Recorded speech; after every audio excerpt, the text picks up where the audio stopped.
প্রেমের জেরে মালিককে পরের পূর্বাচলে ফেলা হয় খণ্ড বিখণ্ড মরদেহ। নারায়ণগঞ্জে ব্যবসায়ী জসিম উদ্দিন মাসুম হত্যাকাণ্ডের মূল হোতা রুমা আক্তারকে আটক করেছে পুলিশ। এ সময় হত্যাকাণ্ডে ব্যবহৃত চাপাতি, হ্যাক্স ব্লেড এবং নিহত মাসুমের পরিধেয় সাফারি স্যুট উদ্ধার করা হয়। অভিযুক্ত রুমা আক্তার ময়মনসিংহের গৌরীপুরের তাতরাকান্দা এলাকার নজর আলীর মেয়ে। বৃহস্পতিবার বিকেল 4:30টার দিকে নিজ সুপারের কার্যালয়ে সংবাদ সম্মেলনে এসব কথা জানান নারায়ণগঞ্জের পুলিশ সুপার প্রত্যুষ কুমার মজুমদার। সংবাদ সম্মেলনে তিনি জানান, প্রাথমিক জিজ্ঞাসাবাদে রুমা হত্যাকাণ্ডের কথা স্বীকার করেছেন। তার দেয়া তথ্য মতে মাসুমের মরদেহের অন্যান্য অংশ খুঁজে পাওয়া গেছে। পুলিশ সুপার প্রত্যুষ কুমার বলেন, নিহতের পরিচয় শনাক্তের পাশাপাশি এই হত্যাকাণ্ডে জড়িত এক আসামিকে গ্রেফতার করা হয়েছে। প্রাথমিক জিজ্ঞাসাবাদে জানিয়েছেন, প্রেম ঘটিত ঘটনার জের ধরে হত্যা করা হয় মাসুমকে। নিহতের ছেলে ওবায়দুল ইসলাম শিবু বলেন, গত 10 নভেম্বর বিকেলে ব্যক্তিগত গাড়ি নিয়ে বের হয় আমার বাবা।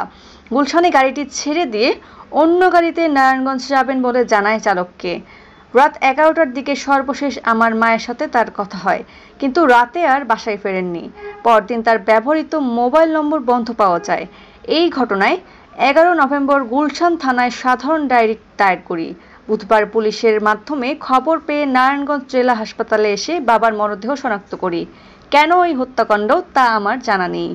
সংবাদ সম্মেলনে পুলিশ সুপার বলেন, মরদেহ উদ্ধারের পর গুলশান থানার জিডি সূত্র ধরে পরিবারের মাধ্যমে তার পরিচয় শনাক্ত করি।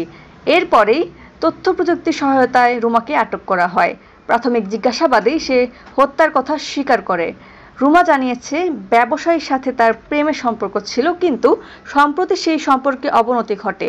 এ নিয়ে ক্ষুব্ধ ছিল রুমা। পুলিশ সুপার আরও জানান, গত 10 নভেম্বর রাতে রুমা তাকে শ্যামলের একটি বাসায় ডেকে নেয়।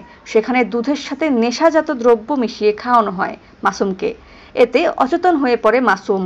এরপর চাপাতি ও হ্যাক্সো ব্লেড দিয়ে হত্যা ও খণ্ড বিখণ্ড করা হয় মাসুমের মরদেহ। পরে এসব মরদেহ পূর্বাচল এলাকায় এনে বিভিন্ন স্থানে ফেলে দেয়। আমরা হত্যাকাণ্ডে ব্যবহৃত অস্ত্র উদ্ধার করেছি। এই হত্যার সাথে আরও কেউ যুক্ত ছিল কিনা তা জানার চেষ্টা চলছে।